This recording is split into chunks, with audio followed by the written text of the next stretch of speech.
இரவு நேர பிரதான செய்தியின் தலைப்பு செய்திகள்.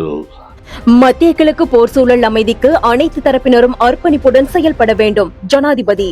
இலங்கையில் உள்ள தூதரகங்கள் மற்றும் உயர்ஸ்தானிகர் ஆலயங்களுக்கு விசேட பாதுகாப்பு திட்டம் அமுல். மத்திய கிழக்கு போர் மோதல், இலங்கையில் 205 விமான சேவைகள் ரத்து. அனுராதபுரம் தொல்பொருள் அகழ்வு வழக்கு, 7 பேருக்கு அபராதம். முன்னாள் பிரதி போலீஸ் மா அதிபர் மீண்டும் விளக்கமறியலில். அதிகரிக்கும் போர் சூழலுக்கு மத்தியில் ஈரானில் நிலநடுக்கம், கெராஷ் பகுதியில் 4.3 ரிக்டர் பதிவு. மத்திய கிழக்கு பிராந்தியத்தில் ஏற்பட்டுள்ள போர் சூழலை கட்டுப்படுத்துவதற்கு அதில் தொடர்புடைய அனைத்து தரப்பினரும் அமைதியான உலகிற்காக தேவையான அர்ப்பணிப்பையும் வழிகாட்டலையும் மிக விரைவில் வழங்க வேண்டும் என ஜனாதிபதி அனுரகுமார திசாநாயக்க தெரிவித்துள்ளார்.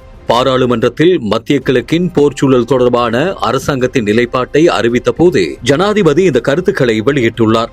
எந்த ஒரு போர் மோதலும் எந்த ஒரு மக்கள் குழுவிற்கும் சாதகமான நிலையை உருவாக்காது. தொழில்நுட்ப ரீதியாகவும் போர் ரீதியாகவும் பாரிய ஆயுத தொழில்நுட்ப கருவிகள் உருவாக்கப்பட்டு வரும் உலகில் இது எவ்வளவு அழிவுகரமானது என்பது குறித்து நாம் அனைவரும் புரிந்து கொள்ள முடியும். எனவே இலங்கையின் நிலைப்பாடு என்னவென்றால், இந்த போருடன் தொடர்புடைய அனைத்து தரப்பினரும் அமைதியான உலகிற்காக தேவையான அர்ப்பணிப்புகளையும் வழிகாட்டுதல்களையும் மிக விரைவில் வழங்க வேண்டும் என்பதாகும் என்றார். இந்த போர் சூழலினால் இலங்கையின் பொதுமக்களின் இயல்பு வாழ்க்கைக்கு பாரிய தாக்கங்கள் ஏற்படக்கூடும் எனவும், தனிமைப்பட்ட ரீதியில் அதிலிருந்து எம்மால் மீள முடியாது எனவும் ஜனாதிபதி இங்கு தெரிவித்திருந்தார்.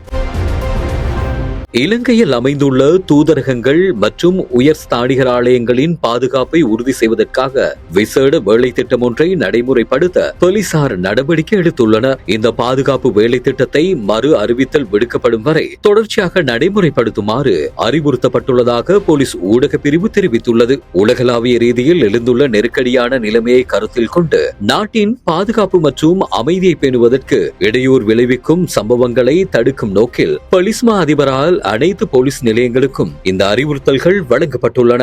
அதற்கமைய தூதரகங்கள், உயர் ஸ்தானிகர் ஆலயங்கள், அவற்றின் உத்தியோகபூர்வ வாசஸ்தலங்கள் மற்றும் தொடர்புடைய ஏனைய இடங்களின் பாதுகாப்பை பலப்படுத்தி விசேட பாதுகாப்பு திட்டம் ஒன்றை நடைமுறைப்படுத்துமாறு அறிவிக்கப்பட்டுள்ளது.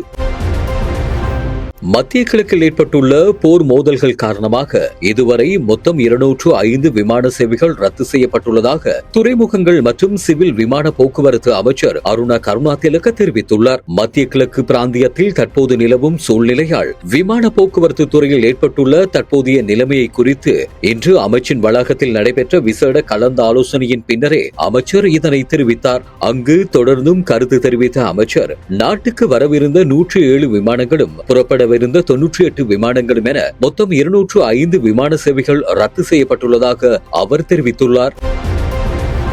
அனுராதபுரம் ஸ்வரஸ்திபுர திமிரிகடவெல பகுதியில் தொல்பொருள் பெறுமதியான நிலத்தில் புதைப்பொருள் அகழ்வில் ஈடுபட்ட குற்றச்சாட்டில் கைது செய்யப்பட்டு கடந்த 7 மாதங்களாக விளக்கமறியலில் வைக்கப்பட்டிருந்த சந்தேக நபர்களே இன்று குற்றத்தை ஒப்புக்கொண்டுள்ளனர். அனுராதபுரம் மேலதிக நீதவான் சியபத் கசிந்து விக்ரமரத்ன முன்னிலையில் இந்த வழக்கு விசாரணைக்கு எடுத்துக் கொள்ளப்பட்டது. இதன்போது குற்றத்தை ஒப்புக்கொண்ட சந்தேக நபர்கள் 7வருக்கும் தலா 1 லட்சம் ரூபாய் பண அபராதம் விதித்து நீதவான் உத்தரவிட்டார். இந்த வழக்கின் 7வது சந்தேக நபரான முன்னாள் பிரதி காவல்துறை மா அதிபர் உதித் லியனகே மற்றும் 9வது சந்தேக நபரான ராணுவ சிப்பாய் எம் மத்மஸ்ரீ திசாநாயக்க ஆகியோர் தமக்கு எதிரான குற்றச்சாட்டுகளை மறுத்துள்ளனர். இதன் காரணமாக அவர்கள் இருவரையும் மீண்டும் விளக்கமறியலில் வைக்க நீதவான் உத்தரவிட்டுள்ளார்.